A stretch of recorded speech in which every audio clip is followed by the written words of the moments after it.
witches! Welcome to Wednesday and another exciting interview. This time I got to sit down and chat with Steph from the Witch Wednesdays podcast. So pause this video, go check out all of her links down below. Please go support. Actually, Steph is someone who really inspired me to create my channel and kind of create this sort of community. So it really was, and I think I mentioned this in our interview, like a very full circle moment for me. So I'm just so grateful that, you know, she was able to be on my channel, and oh my gosh, it was just such a fun time. So I'll stop my ranting. Go check out my conversation with Steph from the Witch Wednesdays podcast. Hello and welcome everybody. Welcome back.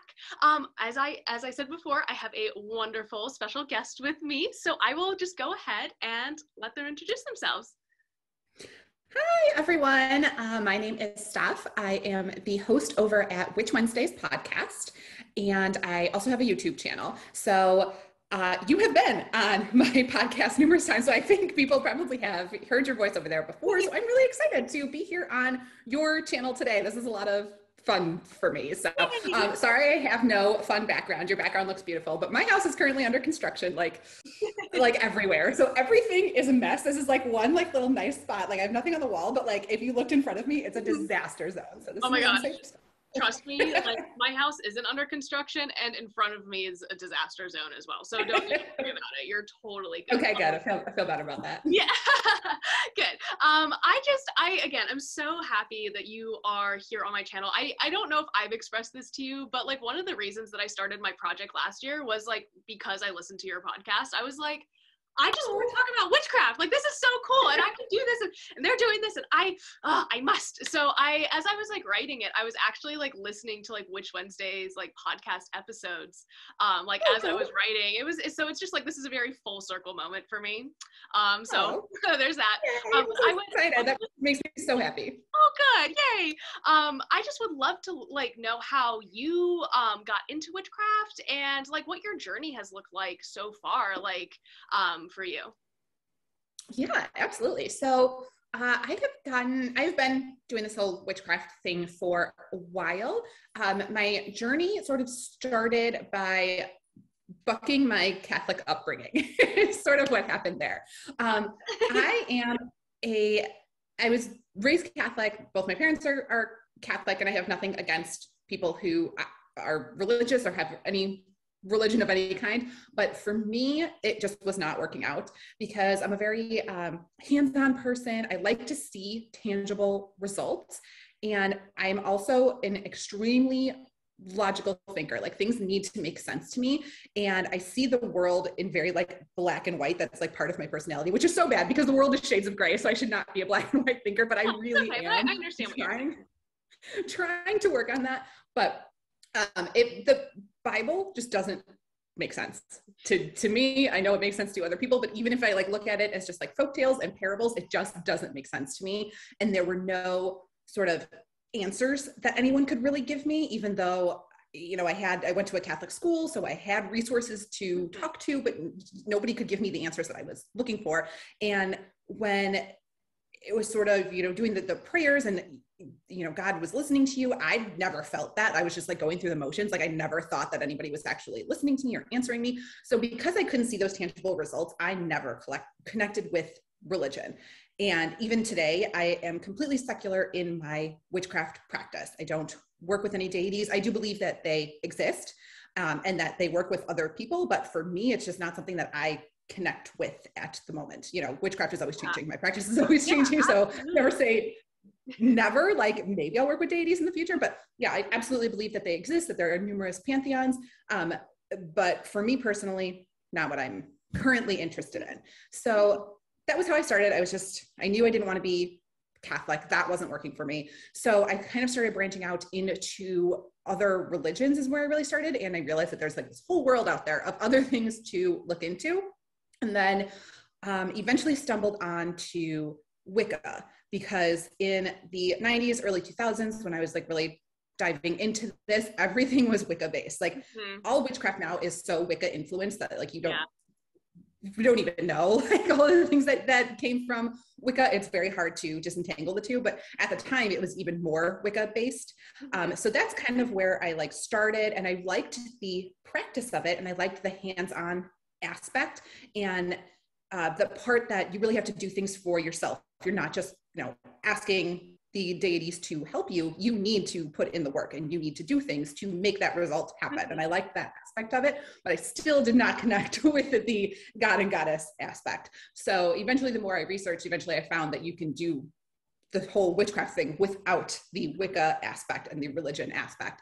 So that, brought me to where I am today, is just doing the secular side of things, the hands-on side of things, and sort of leaving the deities alone. So that was my journey. Thankfully, my family is awesome.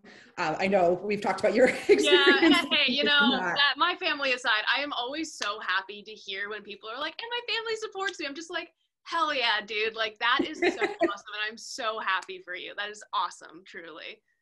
Yeah, it was great. Thankfully, no, I even had an issue with a single person. So super thankful for that, because Catholics can be harsh. So I am really thankful that, nothing happened there, but I am also an only child and I am adopted. So my parents have no choice. Like, they have to love me. Like, no matter what I do, like, well, you picked me and I'm your only option. So that's so funny. Oh my gosh. Sorry. That really tickled me. Oh my gosh. You have no other choice. You must love me. Right. Oh my gosh. Well, it's so wonderful. And I was really excited to talk to you today because, like, I knew that you were on the secular path. And I know that, kind of listening to your podcast and looking at your Instagram and stuff, and just chatting with you, that a lot of your practice seems to be centered around the home. So I'm curious if you consider yourself like a hearth witch. Like, how do you, I'm not a super huge fan of labels right off the bat, but sometimes they're helpful for communicating our practices. So I'd love to hear more about kind of how you describe yourself and what your practice looks like on a day-to-day. Yeah, definitely. And I agree with you that labels, especially at the beginning, can be, you're putting yourself into a box, but I think that they're really helpful when talking to other people, because that term, it doesn't encompass everything that you do, but it helps other people understand kind of just a little bit about, what you do. And yes, hearth witchcraft would definitely be what I do. It just, to me, means that sort of everything that I do within my practice is really based around the home and the people in it.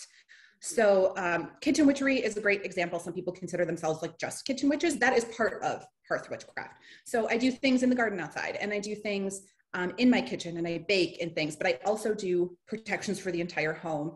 I do protections on my husband, who is a firefighter. So protections when he goes off into the world. And I do a lot of, self-care. That's part of my hearth practice, since I work from home, so I am home all of the time. This is my space. And I think by, taking care of myself and setting my energy at the beginning of the day really helps me sort of figure out what the day is going to look like, what I'm going to need. So that's, glamour magic. That is something as simple as stirring my intentions into my coffee, which is sitting here, my second one of the day. So all of those little things that just make up a hearth-based practice just means that I sort of do everything in the home for the people in my home. I don't do so much with, astral travel and hanging out there and, working with deities. I'm kind of just here in my space, in my bubble. Do you have a favorite thing that you like to do around your home? Do you have because I know for me, cleansing my house is my favorite thing to do. I think it's because I'm a Virgo and I just really like when things are just exactly right. Yeah, exactly. just so. Do you have something similar to that? Are you feeling drawn to a particular practice at this point, or have something your favorites, I guess?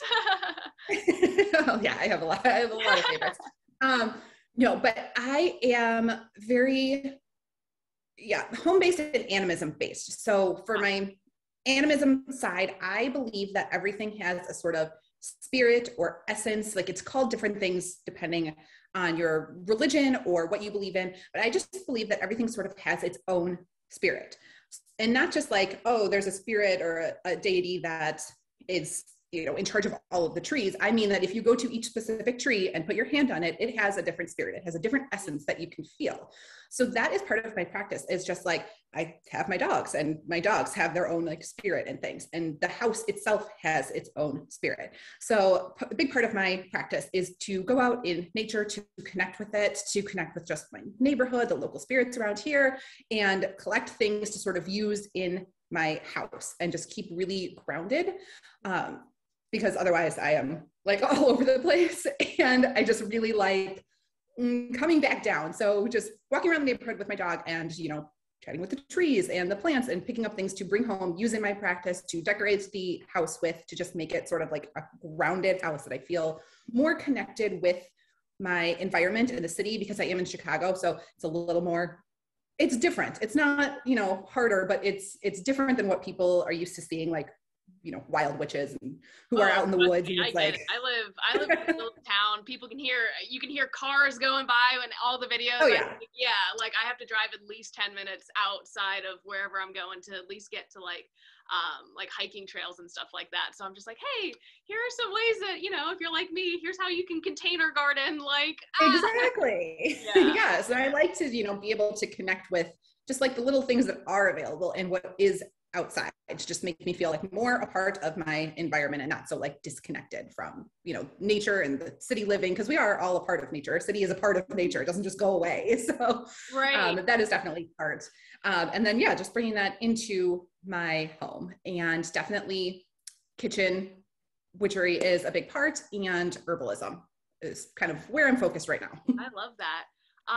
One of like the many things that I adore about your online spaces and everything is just like how welcoming and how like open you are to, you know, talking about all sorts of subjects in witchcraft. And like the main avenue I think that you do that through is like, yes, you do have a YouTube channel, but I please correct me if I'm wrong.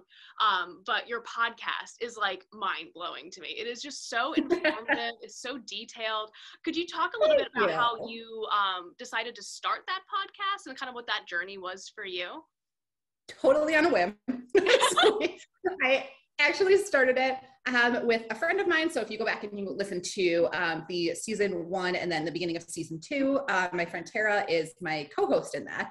And we were in the same sorority in college. And then she moved here to Chicago to go to law school here before moving back to Iowa. So she is currently still back in Iowa where we went to college. But we just literally started it on a whim. We always kind of had like little things that we were doing together and projects that we were doing together. And when she was here in Chicago, we could do witchy things in person, like especially for the holidays. But when she was back in Iowa, that really wasn't an option anymore. So we were like, what can we do together that keeps us talking, you know, more regularly? And we were like, let's do a podcast. Like, what's the worst that can happen? Yeah, seriously. Yeah. So we totally just started it on a whim. Like we had like nothing planned. I think the first episode, we knew we wanted to start it in like the January. So we were planning it in December. And I think it went live like 2 weeks after we came up with the idea that we were going to do it. So there was like no planning whatsoever. Right. So if you listen to it now, I have a lot of guests, and then there's some solo episodes that are just me. And then Tara comes back as a guest sometimes because her life in a few places just sort of blew up, like not all bad stuff, but like a lot of, you know, promotions at work and a lot of other things happening. And she just could not commit to doing the podcast anymore. Yeah, which totally understand, like life happens. Absolutely. So it ended up just being. Absolutely. You got to make those proper decisions for yourself, for sure. Yeah. For sure. But since I still had the time, I was like, I'm going to go ahead and keep doing it. And I asked, you know, put out a poll on Instagram or something. And I was like, okay, do you guys want me to continue? Want me to do solo episodes? Do you want me to, you know, do guests, mix of both, like one. So that's what I'm currently doing. Awesome. Oh my gosh. And again, if you guys have not listened to this podcast, seriously, I recommend it, I think, to everyone who's like, what are some basic resources? I'm like, hey, just go listen to this and like come back to me when you're done, like, and then we can talk. But like another thing that I really love about your online spaces, especially like your Instagram and stuff, is like you're always reading, which I am so like jealous of, because my brain, I don't know if I think it's just like undiagnosed ADHD, to be honest with you, but like I am an audiobook person through and through. So I kind of miss like having like all those beautiful tomes, and you take all these wonderful pictures. Oh my gosh, I just love it. Could you like do you have any book recommendations or like books that you have particularly enjoyed that you've read recently that you wanted to talk about? Yeah, hell yeah! I was prepared for this question. I love reading. I have read 25 books in the last 2 months. So it is my hobby. I know people are like, that is insane. Well, first of all, I'm a fast reader. I cannot do audiobooks. Love that for you. But that is where my mind totally wanders. Like I can't pay attention to an audiobook. I just don't have it in me. So I have to read it. And it is my chosen hobby. Like people think that that is a crazy amount, but I also like never watch TV or movies or anything. Like I have no idea what the shows are or movies or anything that are out. I am completely a book person. So what I have been reading lately on the non-witchy side is the Court of Thorns and Roses series. I'm currently in the middle of that. And then for witchy, I have lots of book recommendations. I have episodes about it. I have the list on my website at witchwednesdays.com, like all kinds of stuff. So I thought I would just show you my current hiccups, like what I've been reading lately. So Botanical Brews, tons of fun. It's so good. I got that one too. And she actually, Amy Blackthorne, is like, I found out is local. Like she lives like the next town over. And I was like, what? Go find her and be best friends. Yeah, I know. I'm just like, not to be weird, but like, do you want to like hang out with sisters or something? Like, can we be friends on Facebook? But yeah, everything that's in this book. Amazing. Yeah, so good. So I picked this one up. I saw the cover in the bookstore and I was like, I must own this. I haven't read it yet, but I must own it. And I do not regret it at all. It is fantastic. And it's, botanical brews, but it's not just alcohol, which you know from reading it. There's all kinds of teas it's and all sorts of good stuff. But I have just been like working my way through it. Amazing. It's got something for everybody. Absolutely. But yeah, I've been working my way through this one and there are so many good options. And there's so many that I've tabbed for making for the Sabbats. So super excited to keep going with this one. This one just came out. So this is one of my online witchy friends. So this is The Magic of Birthdays by Hannah Hawthorne. And she is Simply Witched on all social media. So this one just came out. And it is all about sort of birthdays, astrology, like all kinds of great information about the different sun signs, moon signs, all of those great things, correspondences, different spells in here that you can do. And it's obviously not only related to the one day of the year that you were born, there is stuff that you can work on like every single month. And it is a great beginner's guide because I know people are so confused when they start getting into astrology because there's so much information. It is such a ridiculously huge topic. So I am really loving this one, currently reading this, but yeah, just came out and so she's super excited and I'm excited for her because it's nice when you can like know the author and see them online and see how excited they get for their first book coming out. Like it's so cute. So I love that. That's awesome. And another favorite is Bohemian Magic by Veronica Barlow. And Veronica has been on the podcast before. So I love this. This is like a scrapbook style. And it's sort of like looking at her own grimoire. So the pages are really beautiful. She's got lots of personal photos and stories from her whole life because she was raised by witches. Her grandmother was a witch. So it's like traditions that were held, like handed down. There's recipes and it really guides you through from like start to end of sort of like making this book your own and making all of the spells in here your own. So really love that. And I am a sucker for pretty books. I know you shouldn't judge a book by its cover, but I do it all the time. I was gonna say like that. I just might have to get that to like display in my house. Like it's beautiful. I love, and honestly, I definitely fall into that trap of just like aesthetics when it comes to witchcraft stuff. Like I fully will admit, like I strive to make everything I do look a little bit like witchy. If I love it. Like obviously function over fashion or whatever, but it's always nice when there's something that is like super awesome that looks like absolutely gorgeous like that. Oh my gosh, well thank you so much. I'm definitely gonna have to check out the birthday magic one. That is so interesting. And as someone who like struggles to understand astrology because like the like enormity of space just gives me anxiety when I think about it, I really that is such a cool way to start connecting back in a way I feel like is a little bit more grounded to and personal to you in a way, if that makes sense. It's awesome. Yeah, and it's great, especially because, when you start with astrology, you always start with your birth chart and people kind of just like, they go online, they get their birth chart and then they go based off that information and sort of look it up piece by piece. But in this book and on her YouTube channel, she actually explains to you how to read a birth chart. So I feel like that's great information because who actually knows that? You just look at it and you rely on what other people have said, but now you can do it for yourself. I'm like, this is great. This is great information. I love it. Oh my gosh, I love that too. And astrology is kind of like one of those things I am starting to get into a little bit more because like I'm trying to like but do you have like a particular witchcraft topic? I know you mentioned herbalism. Are you like, could you talk about maybe like a particular witchcraft topic that you are really drawn to right now beyond that? Or like, is there like a vein of herbalism that you're just like really interested in right now? Herbalism for healing is a lot of what I am doing right now.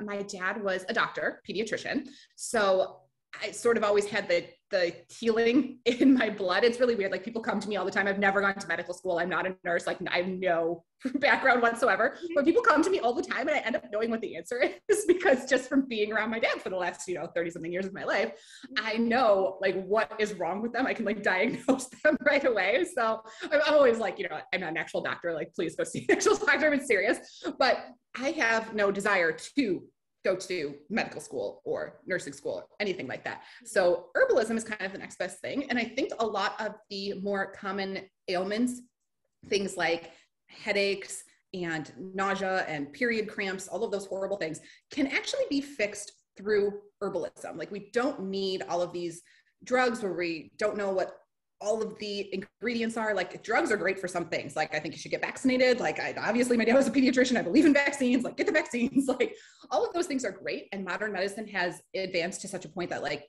those things are wonderful and we should take advantage of them. But at the same time, there are a lot of issues that come about from taking things like antibiotics for every little thing. Like you get antibiotic resistant and you shouldn't rely on those things when there are these great herbal remedies that you can use. And the basis of a lot of our medications is herbalism. So the main ingredient that is in Tylenol is a bark that is known to help inflammation and headaches, which we got that information from the Native Americans. So it's all about going back to the source of where those herbs came from and connecting with those. So I love to do that. I don't really want to pop a Tylenol every time I have a little headache. I would rather just drink a tea. That's like a much more soothing way of sort of calming down the headache and getting to like the root of the problem. Like why did I have a headache in the first place? Not just let's pop a pill and hope that it works. Like let's figure out like keep walking. Have I been on the screen too much? Am I not sleeping enough? Like what is it? And so taking the time to connect with the herbs, make sort of like a little tea or something, tinctures, anything like that to sort of treat these little issues. I really love doing. So with my husband's job. So first of all, he's a firefighter and then he has a second job in construction and they work with fiberglass. So he has sinus issues all the time. Like obviously like smoke and fiberglass is just terrible. So I am always making some things for him that help like relieve the sinuses, the allergies, all of the issues that he has with that. So he doesn't have to rely so heavily on like nasal sprays and things that stop working if you use them too much. Right. So it's like a balance of, oh my gosh, herbalism and modern medicine. It must be so nice for him just to be like, have like a witchy wife who just like, is like, here you go, here's a magic potion that'll make you feel better. That's like goals for me, truly. That's so awesome. And it's really cool that you're like continuing on almost like the family legacy of this healing work. I think that there's something to be said about that. Like with your dad being a pediatrician and stuff. I think that's really beautiful and just like a really cool way to like connect back with your spirituality as well. It's awesome. That's so cool. Yeah, I feel like it's a blend between the two of them because my mother was then always the one that was like, I'm not taking this medication. I'm going to figure out something else. I'm going to drink a tea. Right. I'm not doing this. So I got like both of them. It's like it's a very holistic way of looking at problems.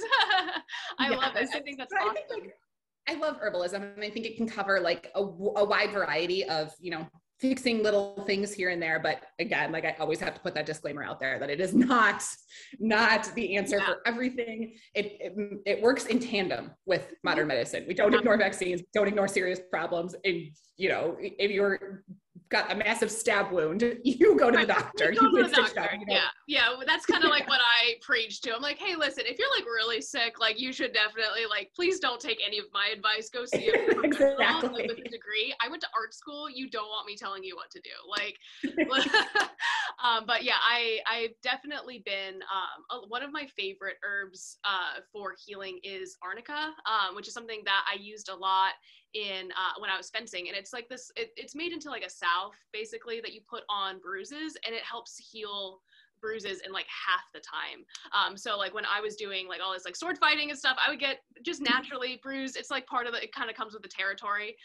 And it never was like painful or anything, but it was like unsightly, you know? So I like in high school, I would have to like cover this stuff up. Oh my gosh. But it was like one of the first ways that I really started realizing like how powerful like plant medicine is, because I think it's something that, and again, totally love Western medicine. Absolutely. Absolutely. Yes. Great. But also I really think that there's something to be said about how amazing and how powerful plants really are. So yeah, I just love that so much. I guess my next question for you, when we're talking about witchy topics, one of my favorite things that you offer alongside all of the incredible things that you do, I feel like I just keep mentioning all of the amazing stuff that you do, and all of it's amazing. But one of my favorite things that you offer are those Sabbath boxes. So I guess my question to you is, what is your favorite holiday on the wheel of the year? And do you have any traditions or celebrations that pertain to that holiday that you'd like to share? Yes, I do. So everyone always, if you see my house at Halloween, everyone thinks that my answer is going to be Samhain, but it is not, because I love the secular Western Halloween so much. Like Michael Myers decor everywhere, like blood and gutty fingerprints on the windows and stuff. Like I love like all of that, like gore stuff. Like our house is decorated like top to bottom. Like we win the neighborhood decorating contest every single year. Like we are obsessed with Halloween, but that doesn't leave a lot of time for actual Samhain activities, which is much more of a somber holiday. Like it's much more supposed to be quiet and contemplative, going into the witch's new year and talking to your ancestors and spirits that are crossing over. So it's a much more somber, quiet holiday. And that is not what I think of Halloween as like at all. So my favorite is actually Yule, because I love it. It's basically all of the Christmas things that I grew up with without baby Jesus. So I love Yule. I love all the celebrations. I think it's the easiest one for people who are maybe still in the broom closet or not as comfortable in general, just putting their practice out there and doesn't want everybody to know what they're doing. Yule is probably the easiest one to celebrate because it is all of the Christmas stuff all came from pagan traditions. So it is basically the exact same holiday without the baby Jesus. And I love that. I love the decor. I love the, whole spirit of the season. So Yule is definitely the top for me. And I also come alive in winter months. So I have said that before, that I am not really a summer person. I don't like the heat. I don't like to be outside. I don't like the bugs, like all of that. So winter is really my season. I love snow. I love the cold. I have always been that way. So the colder it is during the Yule season, the happier I am. And I feel like I come alive. My magic comes alive. Like that is just my season to sort of flourish. So absolutely my top. Some fun things that I like to do. I always have a Yule log.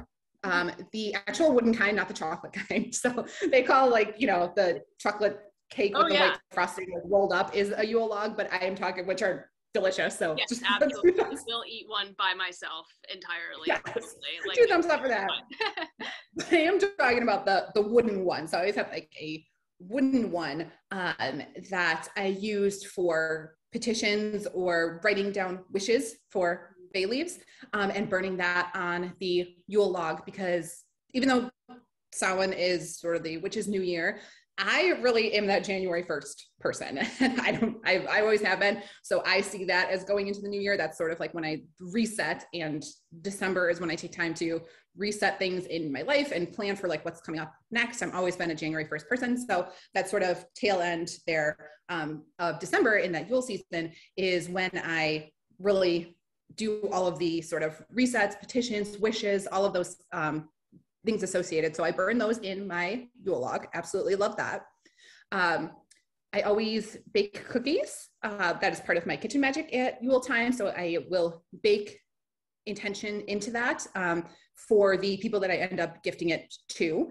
So I think that's one way to include the people in my life into the magic, even though they don't know that it's happening. It's always positive things that I'm putting in there, just very general protective or good wishes for the new year, just general happiness. So I feel comfortable you know, giving them those cookies, even though they don't know that they're Right. infused with witchcraft. Like, I feel fine with that. Right. And of course, snow and ice. Ah, So that is, I love working with snow and ice. I know people don't like to always like go outside when it's that cold, but I make snow poppets. So basically like making a snowman. But instead of, you know, the poppets that are either made out of clay or that you stitch together fabric, I just make them in snow. I use snow water. So the same way that you would collect moon water, I just instead collect the snow and, you know, melt and use that in spell work, because, you know, the snow and the cold has all of its own intentions.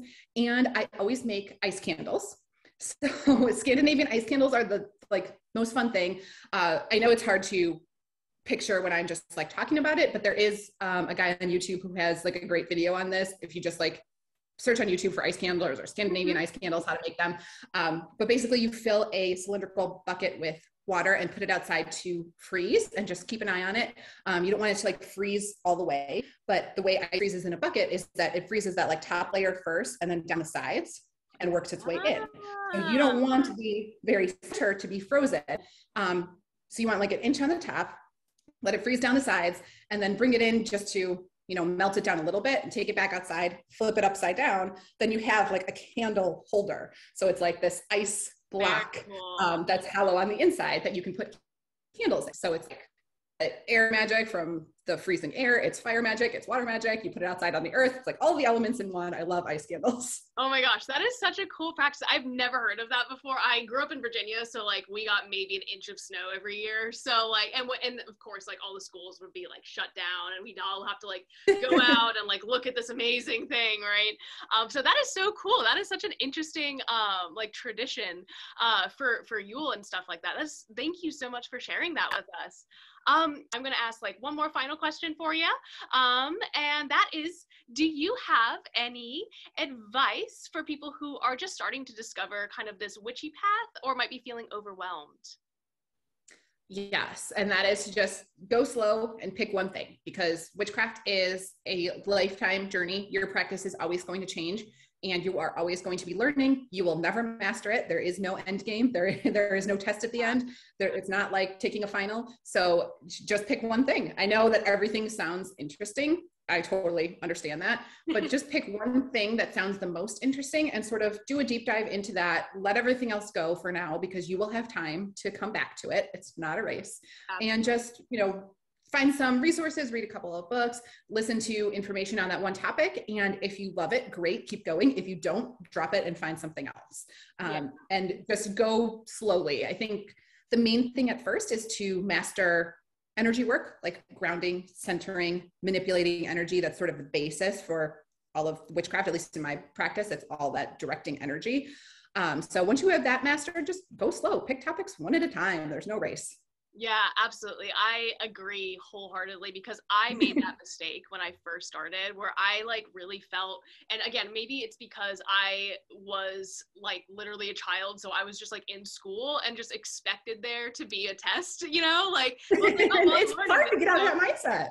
Yeah, like where's the like the AP test that I need to take? Like where's the Scantron form with the multiple choice, like whatever.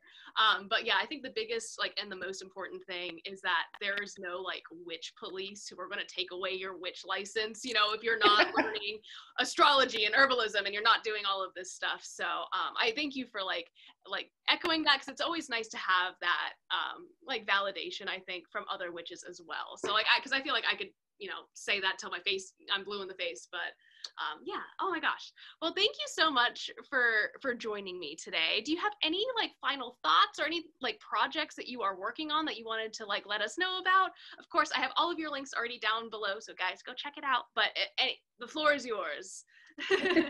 Well, thank you. Thank you for having me, for sharing all of those links. Just come on over and listen to the podcast. It's a totally free resource platform available on all listening platforms. And there's like 2.5 years now of episodes that have gone up every Wednesday. So if you've never listened to it before, I definitely recommend starting with season 1 because those episodes kind of build on each other and have that like foundational information. But after that, feel free to skip around and listen to different episodes, different topics that interest you. I have a wide variety because I have like a base knowledge of all kinds of, smaller things. But if I am not the expert in that, I will have a guest on that is, because like I said, you can't know everything. It's not possible. Like I just had a guest on about palmistry because I have no idea how to read these. Yeah.